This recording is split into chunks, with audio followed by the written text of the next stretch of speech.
in our soil. Thank you very much, Honorable Speaker. Yes, KJ.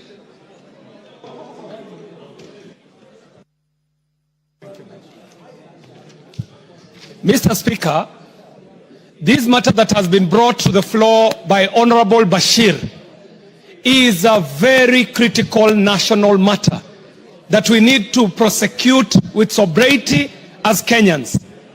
Mr. Speaker, there is no member who would rise on the floor of this House to support atrocities by any uniformed officer against our citizens. And in fact, we are not here to say whether the Kenya Army or the Kenya Defense Forces have done right or done wrong, because it is not in our place to judge them. However, Mr. Speaker, it is not lost to my mind that in the last parliament, Mr. Speaker, this House declined to assent to the renewal of the terms of service and the terms of training of the British Army Training Unit in Kenya, the Batuk. Mr. Speaker, when we refused to sign up and regularize Batuk's presence in Kenya, we took a hitting as a House, Mr. Speaker. But in this 13th Parliament, the Parliament has been able to pass that British Army Training Unit in Kenya can practice and train on our mother soil, Mr. Speaker. However, that was not without a rider. This House put a rider, and the rider was serious, Mr. Speaker. The rider was saying that there is no way that a British officer can end up committing a crime in Kenya and not tried in Kenya. Mr. Speaker, the British Army Training Unit is known to have killed our people. They are known to have raped our women. They are known to have maimed our people. Mr. Speaker, they are also known for serious environmental degradation. And we understand, Mr. Speaker, even in media, that the BBC is funded by taxpayers' money in Britain, meaning that BBC is funded to push the foreign agenda of the British people internationally, Mr. Speaker. And so we must know, is BBC speaking as a mouthpiece of the government and the people of Britain? Or what is it that the BBC is doing? Could it be an attempt to untwist this country so that they can rescind on the rider that we put on their training of the Batuk units in Kenya, Mr. Speaker, and perpetuate a history of extractive economy, oppressive economy, and exploitative economy in a very unfair trade balance between Kenya and the UK. Mr. Speaker, even as we debate this matter, it is not lost to us that yes, there were unfavorable events that took place in the time and the lead up to the finance bill. But Mr. Speaker, that is not what we are debating. We would like to know for a fact whether what BBC is hearing is connected to the riders that this House put on the training of the British Army Training Units in Kenya, where we were requiring that any officer of the British Army, if they are found here in Kenya to have killed, to have maimed, to have raped, they should be tried here in the mother soil, as it would happen even for a Kenyan if they were found on, guilty of a criminal offense in the UK. So that, Mr. Speaker, the issues are clear for Kenyans, because we know there are many issues that have happened in the UK, very many issues that have happened elsewhere, but they did not get the media presence that we are seeing being put on this issue of the Kenyan Defense Forces. And I dare say, Mr. Speaker, that I do not speak this in defense of the Kenya Defense Forces. I speak this to frame the issues, so that even as we are talking about this issue, we know that there could be an interest that is an ulterior interest being pushed with these media reports, because I know as a media practitioner, there is never a news item that appears on a prominent media station that is an orphan. Any media item that comes up on a media station has its own father and it has its own mothers. I thank you very much, Mr. Speaker, and let us look at the Yes, Jeremiah, we have seen the BBC documentary that is circulating in the social media currently, and they have really revealed some of the top secrets. I will call them top secrets because even the Kenyans have already unmasked the guy who was shooting people during the protest over there. And also, it has raised also a lot of concerns about the security we have in the country. We have seen the United Nations also saying that they will launch an investigation on William Ruto leadership after that documentary. You know, they realized that it has already leaked and over million, 300, of course, those are 3 million people. They have already downloaded the documentary. What do you have to say about this documentary? Is it threatening the government or they are doing as per the media rules? You know, as per the media, there is that freedom of press. Bon, first of all, the first thing I would like to say is that we're in an age where you cannot control media. The old days when you could control the TV and radio station is long gone. That clip is not being watched by 3 million people on mainstream media outlets, not on TV stations or not being listened to on radio stations. It's being downloaded from the internet, something that is very hard to control. So our government and our people have to be alive to that reality of information sharing and dissemination in this 21st century. The issue at hand is a serious issue of national concern. I believe that it's necessary for us to have a dialogue on this matter as a country, but it has to be a sober dialogue. The first mistake I think we are doing is that we are putting this thing in the hands of politicians who we know very well are going to be partisan in their discussions. So that for me is the first mistake we are doing.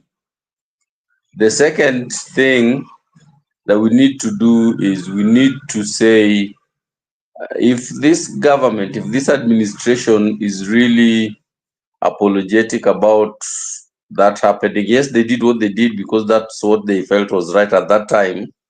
But if in hindsight they see that it's probably something that was misadvised, what the government needs to do now is to decide and set up an inquiry, a commission of inquiry that is independent and that is objective to find out exactly what happened. Now, if that inquiry does its job, I think that any officer who was seen shooting live bullets into the crowds and killing people, and like some of the videos show, they could actually trace a bullet from which gun to who and it killed who, then those officers should be taken to court and they should face the law to the full extent.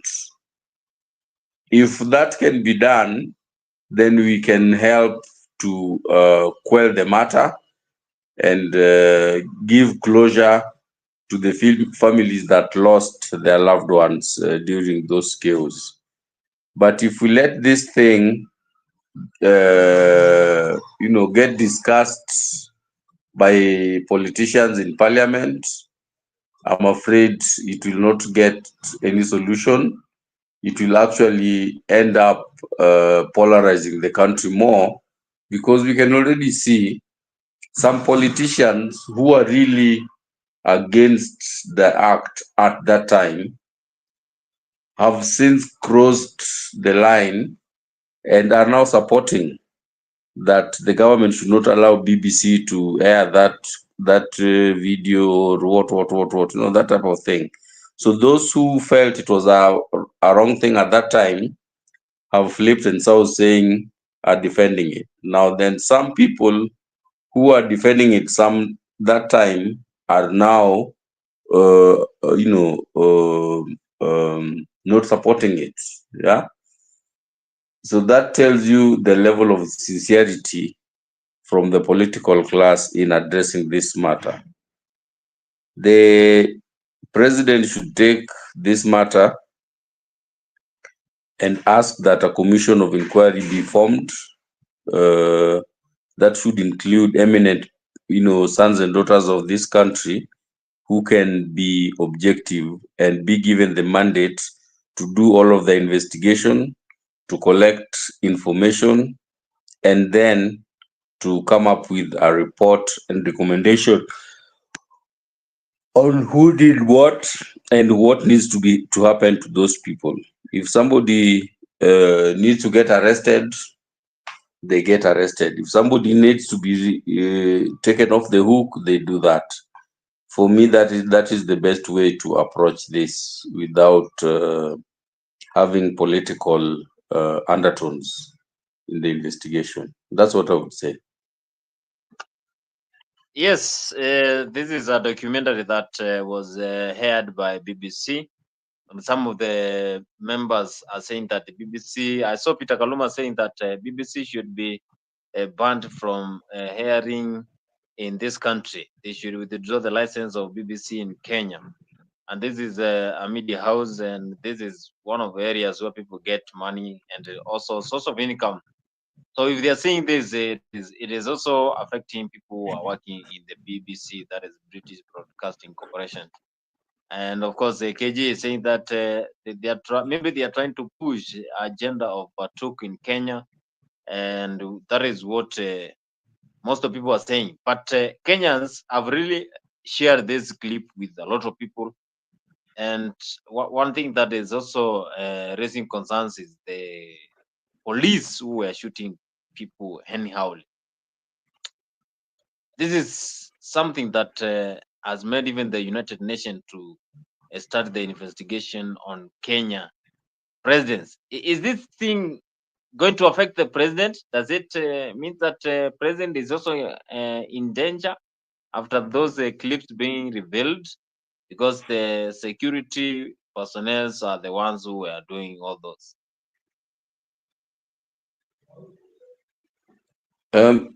You see, the two politicians you mentioned, KJ and Kaluma, they are the classic example of what I was trying to say. When this was happening, Kaluma was on the other side. See where he is now. When these things were happening, KJ was on the other side. See where he is now. Yeah, they are turncoats. The buck stops with the government. All right, and the head of government is of course the president. So that means by extension, the buck stops with the president.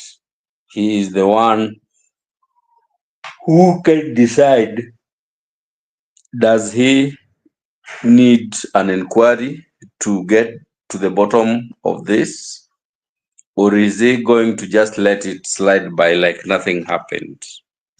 Whichever way he goes, he has to do something. Now, if the UN, or say maybe even the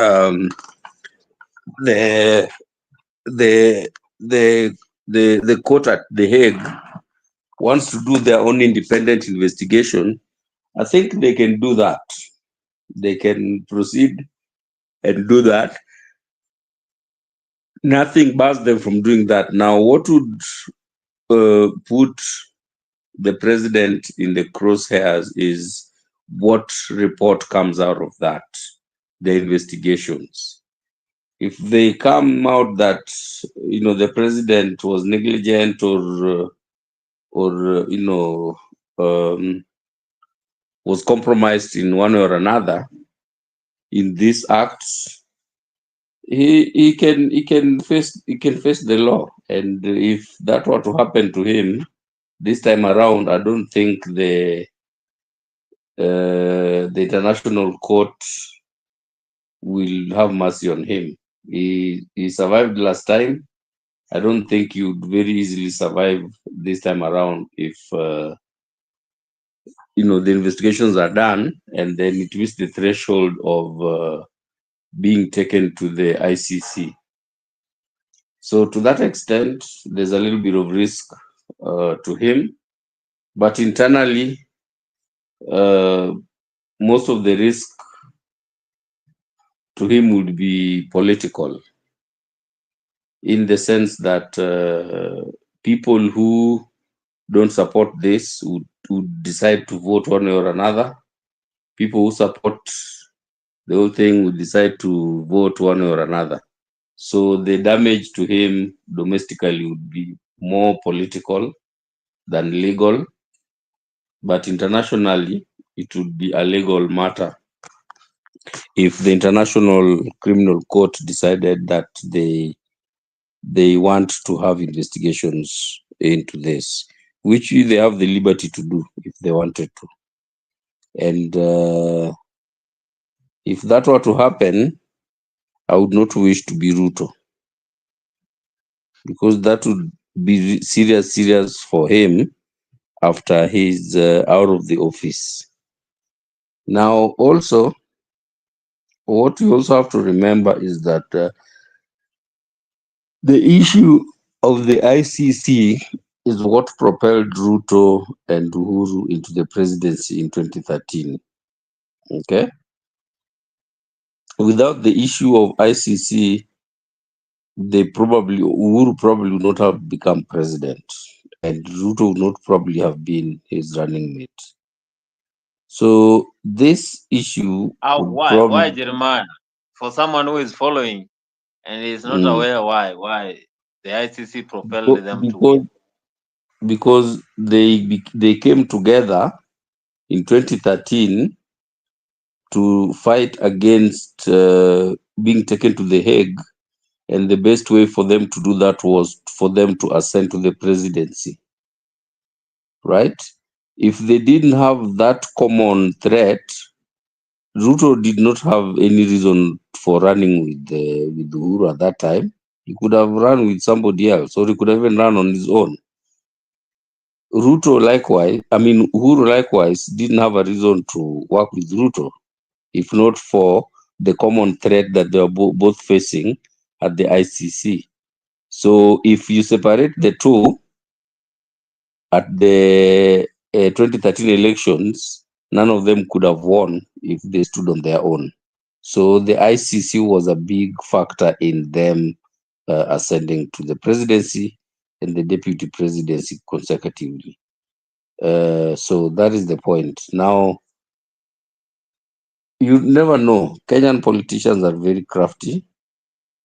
Maybe this is something that somebody is using to sort of try and bring up the issue of ICC to benefit them. I'm still trying to look at the angle for that, but just the other day, it came to me that that's a possibility, that somebody would bring up the issue of ICC into the Kenyan political realm to gain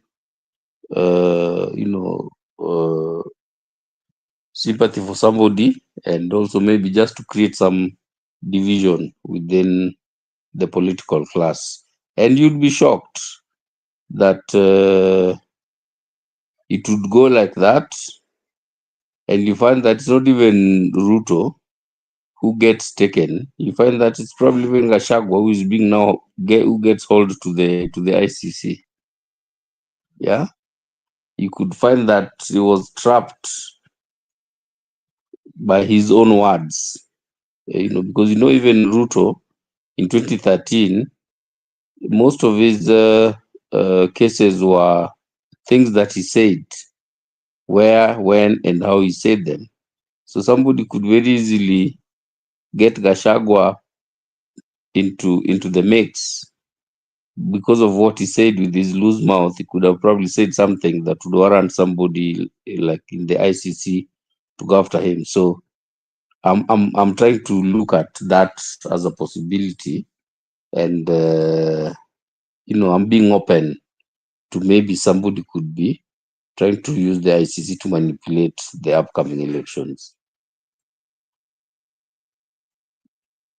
Yes, that is, of course, our submission from Jeremiah. We know that in Kenya, every day we have to get a new challenge when it comes to politics. So people will try to get ways to win the elections or win also the attention of Kenyans. But of course, Kenyans are very easy to convince them. But now, in terms of politics, this is the main topic that we always discuss here. But that is also a part of politics in the country. But the blood documentary, as it is concerns, maybe there is someone who is behind that. As most of the leaders are saying, maybe there's someone who really pushed for this documentary so that it can expose the government. But also, now shifting from that, we have seen Martha Karua, Rigi G, Matiangi, and also Eugene also joining the EDA meeting, and they are trying to push for 2027. Jeremiah, did you see anything that Matiangi, Kalonzo Musyoka, Martha Karua, Rigi G, is this the winning party in 2027? Still, we have not seen the candidate who is going to be given the flag. Is this the winning party that will make William Ruto one-term president, or they are just trying to give the government pressure for nothing? Well, first, watuambie who is the flag bearer. Then we go from there. Once we know who the flag bearer is, we will know, where they stand. That is one. Two, I don't think that grouping has the capacity to remove Ruto. I do not see how. They are recycled old people without any proven track record of performance. That is one. Two, they have their own, political shortcomings that don't augur well with the Kenyan voters. So them coming as an alternative is not really a solution for Kenya. And like somebody said, wajinga waliisha Kenya. So there is no way. I think Kenyans are too smart to see through the fact that voting anyone from that group is not a solution to our problem, but it's just recycling the same people. Yeah. With that said, the grouping itself,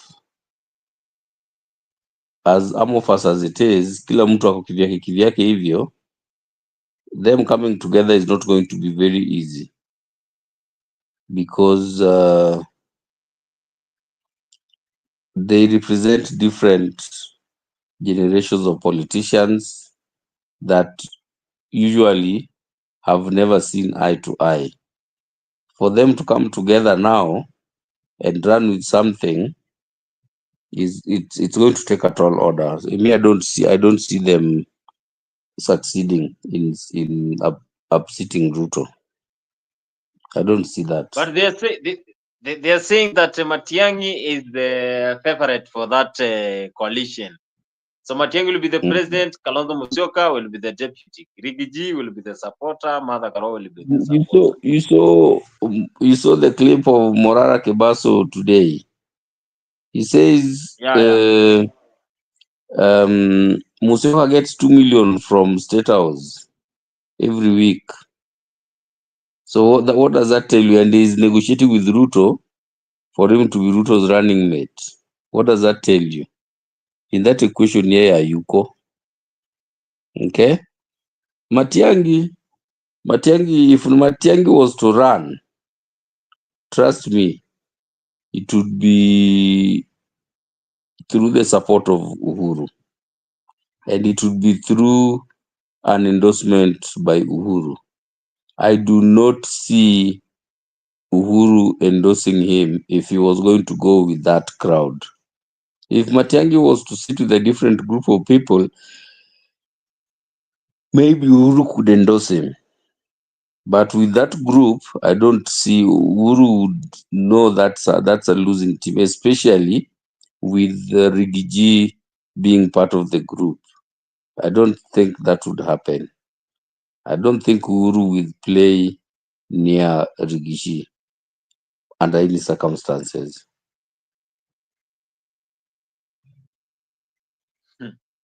Uhuru Kenyatta, of course, the retired president of the Republic of Kenya, he has also been pushing for politics in this country, but indirectly. Though the other day he spoke and he gave a lot of bites in this country. Although always when he speaks, then he is going to blame the government.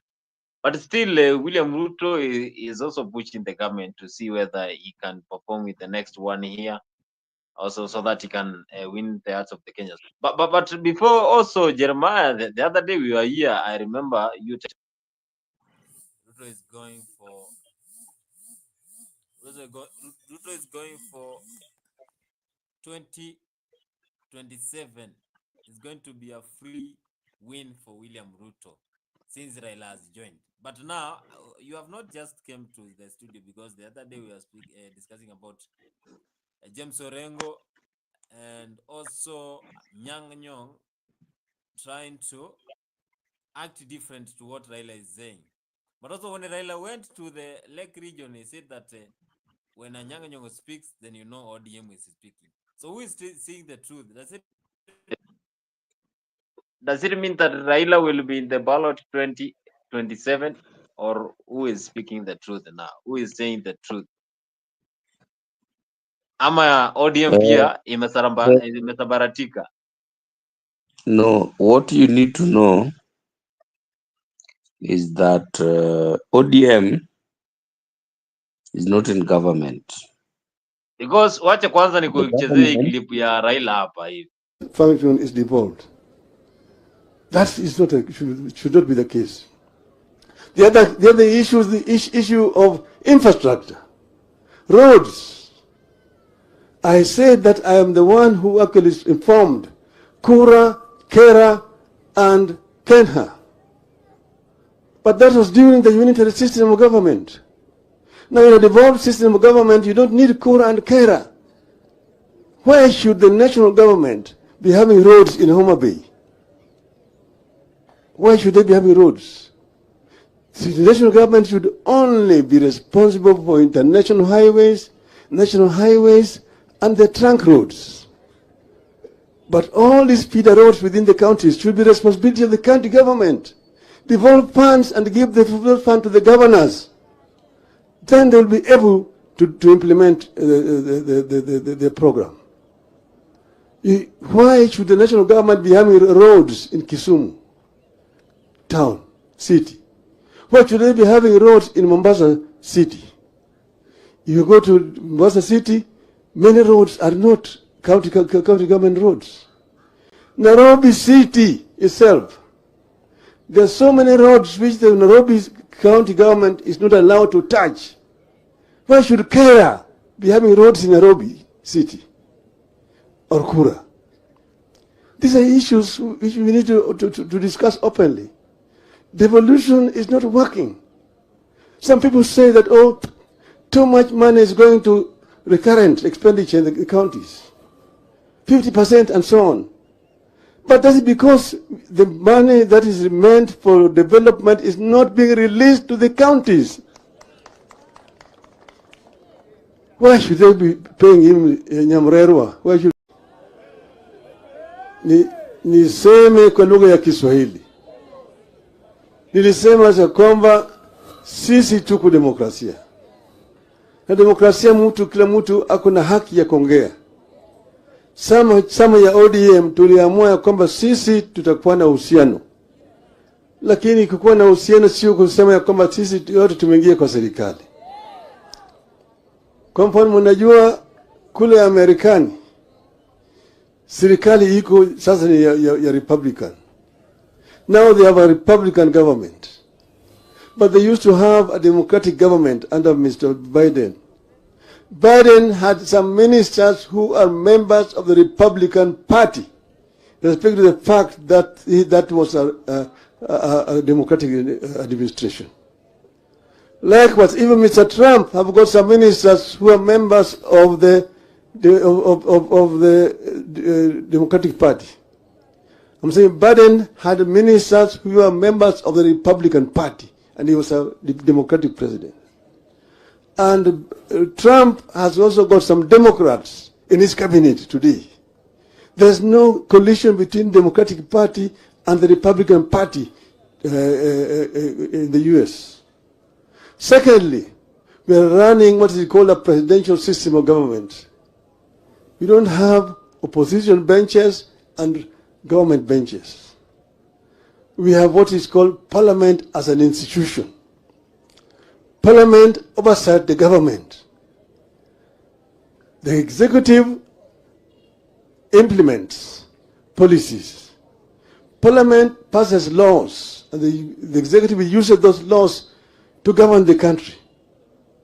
And then the judiciary, which interprets the laws. So there's really no collusion between ODM, no collusion between ODM and UDA. But it is an arrangement which is based on an MOU which was signed between us, and it was on open daylight. And there are very clear points in that MOU, 10 of them, and they're very explicit indeed. That's the reason why I don't see why people are bickering. When Mr. James Orengo talks, he's talking on the basis of an MOU between ODM and UDA. Orengo has not committed any crime. He has got a democratic right to say what you're saying. When Professor Yang Nyong'o speaks about devolution, he is talking the language of ODM. And I said it when we were in Syria. That devolution was the most important feature of this new constitution. Ugatuzi ni muhimu zaidi katika katiba hii ambayo tulitoa Bomas. Ugatuzi. Lakini ugatuzi hajafanya kazi kwa sababu hatujatekeleza kulingana na sheria ambayo iko ndani ya katiba. Devolution has not been implemented the way it should be implemented. That's why the people are not reaping the benefits of devolution. You have devolved some responsibilities, but you have not devolved the funds to give the counties the power, financial power to implement those functions. Health is a devolved function, but most of the funds are held up in Nairobi. Where should the national government be holding? Nasikia vile Raila anasema. Raila anasema James Orengo akiongea anaongea kuhusu MOU. Nyong'o akiongea ni MOU. Lakini pia Orengo alikuwa ameongea katika mazishi ya Oduor pale. Sijui ni Siaya ama ilikuwa wapi.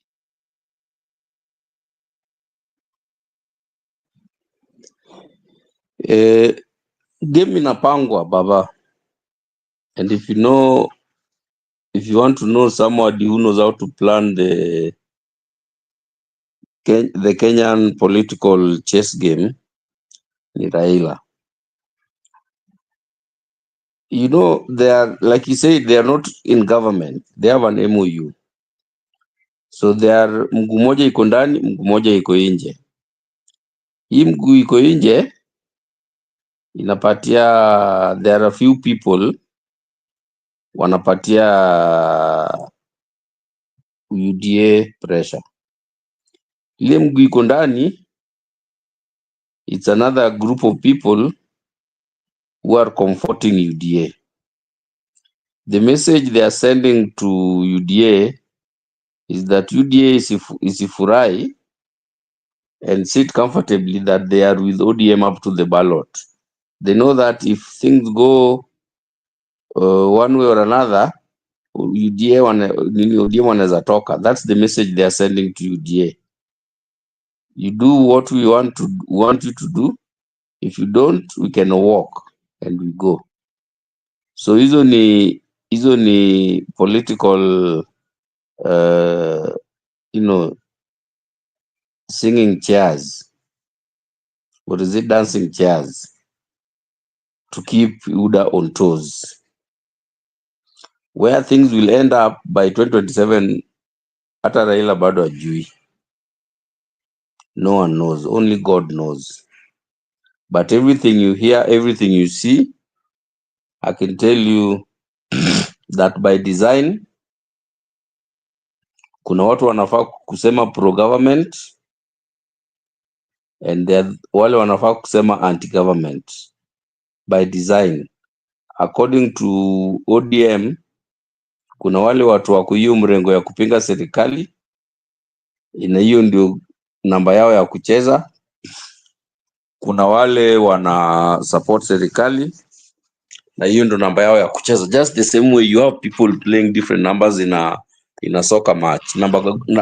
Goalie number 1, kuna defender number 2, number 3, kuna midfielder, kuna striker. Hivyo ndio vile itachezwa mpaka mwisho. Do not get fooled for once that kuna shida kwa ODM. Hakuna shida kwa ODM hata moja. Watu wanacheza namba zao vile walipewa. Na kwa hiyo nimechoka, wacha niende nilale. Sijui kama kuna watu wengine kwa plenary, muendelee kuchapa kazi. Cha mimi niende nilale kidogo.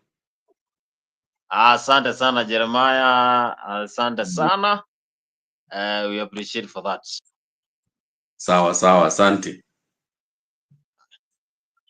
Keep quiet about this issue. Thank you very much, Mr. Speaker. On the same, Millie? Yes, Millie? Thank you, Mr. Speaker, and I want to thank Honorable Keje for urging that we speak soberly about this issue.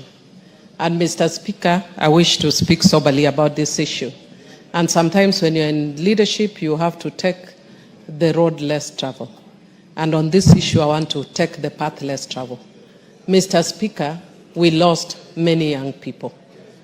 And we have very many young people who are traumatized as a consequence of what happened. Mr. Speaker, it is a point in our country that all of us wish never happened, but it happened. Mr. Speaker, I think we have not handled this issue well, and that is why sometimes you find people from outside are coming to document this. If as Kenya, we were able to acknowledge that things went wrong, and we need to fix it, then Mr. Speaker, even if BBC heard it, it doesn't matter. We have to fix our own problems on our own. We don't have to wait for BBC to tell us there was something wrong. I have a problem with the title that they've given, but which is typical of any media house, because they want it to trend and then want it to, And because of that, Mr. Speaker, they may have given it that title.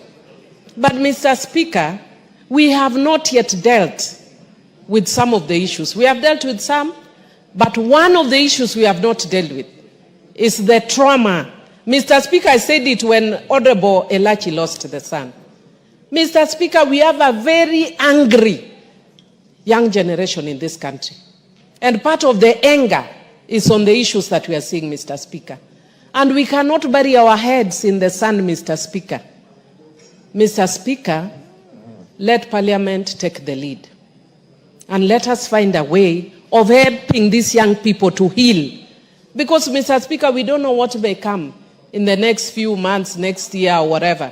And furthered by the fact that we have very many young people who are jobless, who are frustrated. And if these people, I don't know what their intention is.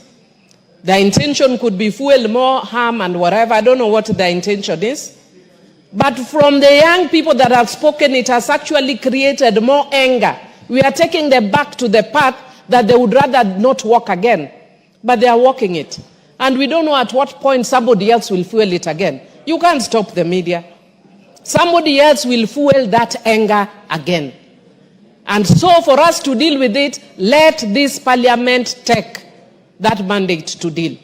When we had post-election violence, Mr. Speaker, I was lucky to be in this parliament. I think we're with you in that parliament. Mr. Speaker, we set up a select committee. We walked all over this country. And because as human beings, we have a nature to forget. When we thought we had moved on, I remember in one case, we met a woman whose husband's head had been decapitated. She went to her home with the husband's head. And we are dealing with people who are angry, people who are depressed. And going there, Mr. Speaker, I remember to date when I was speaking in Parliament, I broke down and cried. Not because of me, but because of what we had. And we think we are moving on, but there are many young people who have not necessarily moved on.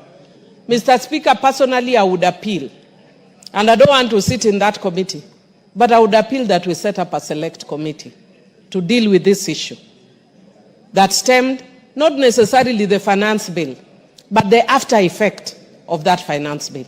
Mr. Speaker, I humbly agree that we deal with this soberly, and I'd want to discourage us from going through a process which we think may be politically correct, but does not necessarily move us forward as a country. Thank you, Mr. Speaker. Beatrice, can I ask your request for your statement? Leaders are still having discussion on what is happening after the BBC held that documentary, and it has raised a lot of concerns also by questions about the security of this country after police officers who were seen shooting directly to the Gen Z. It has raised a lot of concerns, and that is why KJ, the member of the Great South, also Millie Odhiambo, is saying that we need to take this thing serious, and we need to take everything that happens to this country with a lot of seriousness, because if Kenya was serious, then we could not focus with the other media offices also coming out to expose what happened. It's something that has raised a lot of debate, but it's going to be a tough time when it comes to 2027, because this is something that is also targeting 2027, because the Gen Z are still going to be out. Yeah, though the president has been saying that he has the best manifesto, he is trying to change the situation of this country by moving around, trying to seal the relationship between Kenya and other countries. But still, the security is a big problem. Baadaye mwaka huu ndio tusongeshe households ambayo itapata stima ifike households 17,000. Ndio tu namna hiyo every year tutakuwa tunaongeza ndio tufikishe stima kila sehemu. Nasikizeni, stima hii tunasukuma ifike mashinani, sio tu manyumba yenu. Tunataka pia itusaidie kwa ajira ya vijana wetu, kwa sababu tumekubaliana na hawa wabunge wote kila ward kuwe na ICT hub, ili stima ikue hapo, tuwe na mtandao hapo. Wakati sasa tunasukuma stima, mtakuwa mnaona iko line 3 ya stima juu na iko ingine kidogo hapo chini. Hiyo moja ni ya internet, tumeweka fiber optic. Sasa tunataka kufikisha kila mahali, ndio tuwe na internet, tuwe na mtandao katika kila ward, ndio tupate vijana 200-300 waweze kufanya kazi katika ile inaitwa digital jobs. Hiyo program saizi kila mjumbe ako na pesa kupitia CDF ya kujenga ICT hub. Kama ile mmesikia mjumbe wenu huyu Kimayo akisema hapa Chepkorio tumeweka ICT hub hapo.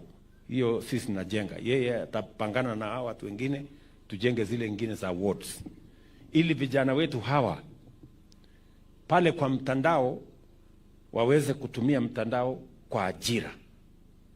Mtandao isiwe tu ni mahali ya matusi, kutukanana na vitu ambaye haina maana.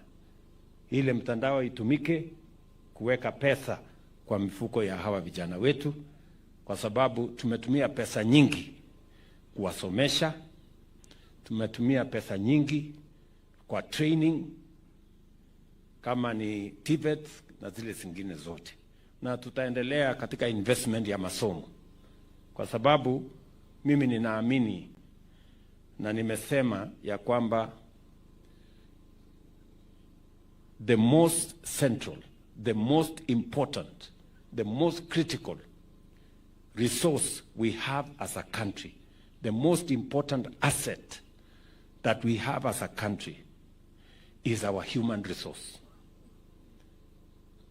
Utendakazi ya wananchi wa taifa letu la Kenya. That is the greatest resource we have. Na ndio sababu tunatumia bilioni 650 kila mwaka kwa masomo ya watoto wetu. Ndio sababu nimeajiri walimu 76,000 wapya. Ndio sababu tumeweka funding model ambaye inahakikisha ya kwamba watoto wa kutoka jamii maskini wanapata basari 90-95% wakienda TVET ama university. Na ndio sababu tunaweka infrastructure ya mashule yetu. Tumejenga madarasa 17,000 ya kusaidia katika hii transition ya CBC. Na vile vile saa hizi tuko na partnership na World Bank, 1,600 laboratories katika zile mashule ambazo hazina laboratories.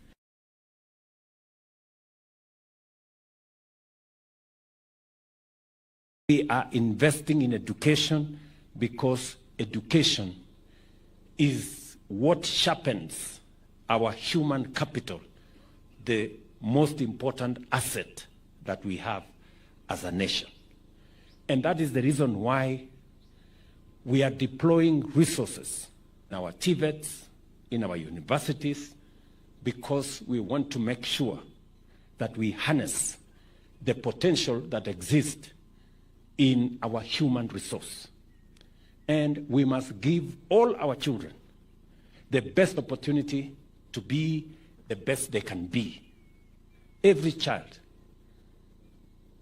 formal education, technical education, the creative industry, arts and sports, we must give our children the best array and buffet of what they can be. Those who are good in academics, others are good in sports, others are good in creative economy, others are good in arts. We must, as a nation, and my administration is going to make sure that our children get the best.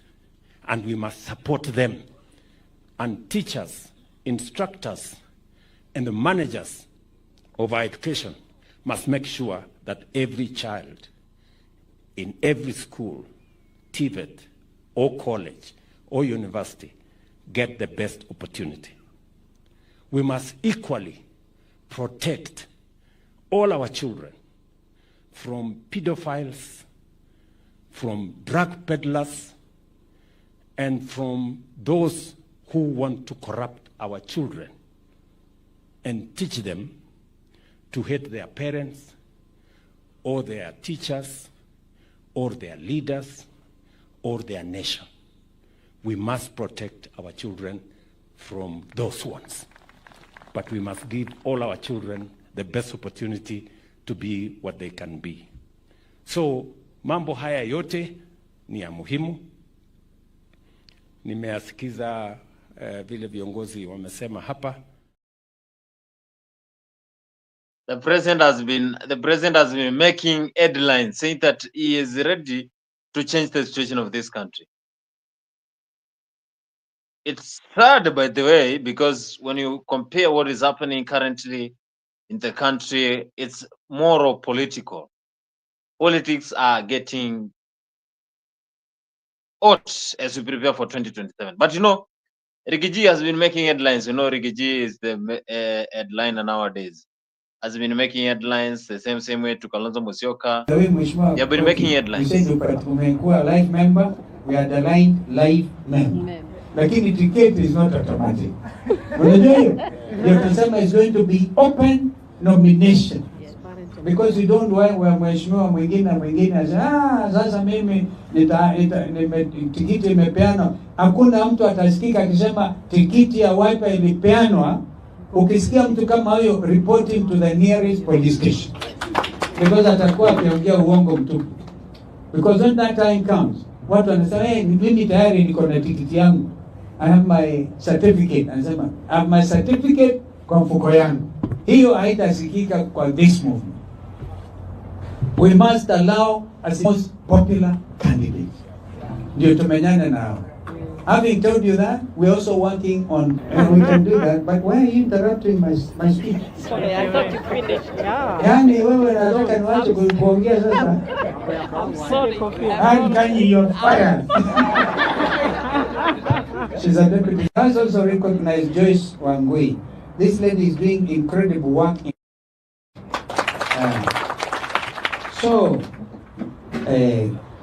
When I say that the CDF was taken out, yani aliuawa.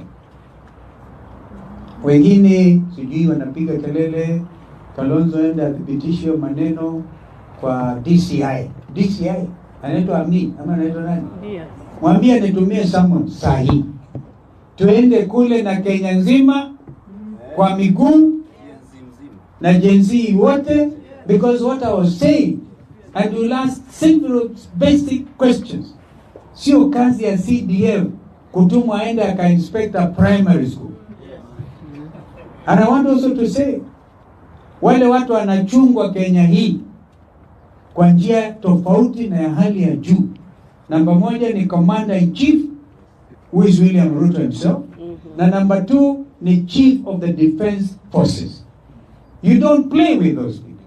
Because kuleta ndege ya Chief of Defense Forces down is not only negligence, but criminal negligence. You cannot give any excuse for that. So I still demand independent commission of inquiry to do what exactly happened kwa General Gola. Wangapi wananiunga mkono? Maybe they were thinking, hiyo itaisha.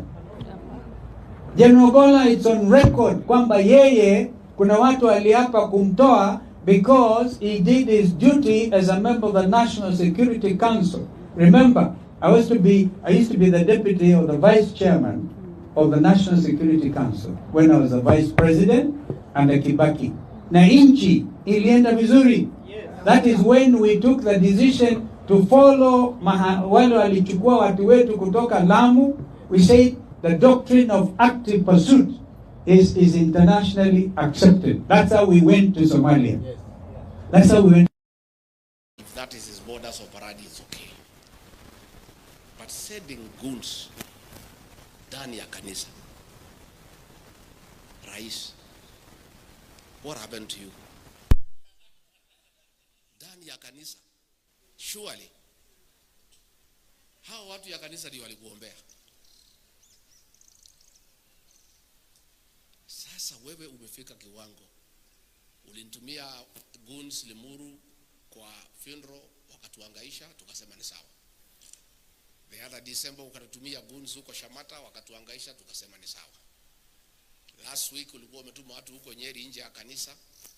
Sasa umekuja mpaka umeingia ndani ya kanisa. Sawa, tulikuwa tunafikiria utapanga nje ya kanisa. But you have become bold. You don't care anymore that you are sending goons through the governor hapa ya Nairobi kuja kuangaisha kanisa la Kristo na kuangaisha sisi. It's okay, there is no problem. Wewe endelea kama unaona hivyo ni sawa, there is no problem. We are aware the Deputy Inspector General aliambia polisi wasikuje, but a few policemen in plain clothes walikuja wakasaidia pale, which is okay because there are some officers who are conscious that they have a constitutional obligation to protect life and property. Last week umetutumia polisi kutuangaisha Naivasha, which is okay. Lakini tunashangaa kwa nini? Kwa sababu wewe unatembea hapa kwetu mlimani, hakuna mtu amekuuliza. Si ametembea? Na nikaambia watu wamkaribishe. Bora walipe, si ndio? So now let us be decent people. The way umekaribishwa pale, wachana na sisi tutembee mahali tunataka. And even if you want to pursue us, don't pursue us inside the church. But of course, when we were seated here, wondering why the president would go to that length of sending goons inside a church to attack leaders, to attack Christians. But we also remember that sometimes back, kanisa ya Kiambaa, watoto walikuwa huko, walichukuliwa wakarudishwa ndani wakachomeka. So we are not surprised, because hii ni tabia ambayo inaonekana it is consistent. So wewe rais endelea, no problem. Lakini ujue hii kitendo ya leo, uhusiano yako na kanisa ya PCA is irreparably damaged ever. So wewe endelea tu vile unataka, it's okay, there's no problem. And other churches are seeing. Hakuna mtu haoni. Na mimi sijui ni kwa nini kama sisi we are nothing. We are finished. We are nobody in this country. Why are you pursuing us? Si wachana na sisi tu tukae. Wewe uko na nguvu, uko na umaarufu mingi. Endelea. Wewe wachana na sisi. Sisi tuende kanisani tuombe Bwana, tuende nyumbani. Tuende mazishi tuzike rafiki, tuende nyumbani. Leave us alone. And I want to tell you, Rais, tafadhali, vile maneno yanaendelea hii Kenya, even if you eliminate Rigathi Gachagua, nothing will change. It will just complicate your politics more than is already complicated. And we have enough soldiers to carry on with the struggle. You know, you may bring me down if that is what you think will help you, but we have enough soldiers here to carry on with the struggle. So sisi tunakualika ufanye vile unataka. Governor Rigiji, after the goons attacked him in the church, whereby allegedly said that they were sent by the president, and also the governor of Nairobi, they were also involved in that goons attack. When the president was in Nairobi, and also that is when the former deputy president of the Republic of Kenya was in Nairobi, but also the president also addressing the nation said that we should not listen to what the opposition are saying, because they are pushing agendas that are not good for the country, and they are pushing agendas that might make this country divided. It's something that is causing a lot of disturbance when it comes to the security of the country. When it's time, Kenya is having these political differences. Na ndio sababu hiyo tukaamua vile vile kwamba tuunganishe taifa letu la Kenya, ndio mambo ya maendeleo yaendelee kwa kasi zaidi. In order to enhance the momentum of the development of our country, it is necessary that we harness the unity of our nation, the talents available, the energies available, the political goodwill available for us to increase the momentum of the development of our country. Competition is good because it gives us winners and losers. Unity is better because it creates a win-win formula for everybody. It creates winners without losers. Nobody loses in unity. Everybody wins. And that is why Waswahili wakasema umoja ni nguvu. Because in unity there are no losers. In unity we have winners and winners and winners. And that is why we decided And I want to encourage us as a nation to think about not what is in it for politicians and leaders, but what is in it for the people of Kenya. Not to think about the interest of a political party or a political side or one region, but the interest of the collective population of a nation called Kenya. That is what is important, and that is what our focus is. So mimi nashukuru sana viongozi wote waliokubali tuungane, na nimesema na nitarudia, tunaunganisha taifa letu la Kenya sio kwa sababu ya kugawana vyeo ama kupanga ushindi wa siasa. Tunaungana na tunaunganisha Kenya kwa sababu ya kupanga vile transformation ya taifa letu la Kenya itaendelea kwa kasi, ndio services ifikie wananchi wengi zaidi, kilimo itembee kwa haraka zaidi, uchumi iimarike zaidi, mambo ya rollout ya universal health coverage, housing program na program zile zingine zote That is the president saying that he is very confident this country is going to be united. This country is going to have the right direction before 2027. Of course, I want to say thank you so much for those who have joined us in this show. We appreciate for giving us your opportunity, and also we give you this platform every day here at 10 p.m. East African time because they discuss more about politics. Until same time, my name is Boniface Kimanzi, and I wish to see you here again at 10 p.m. East African time.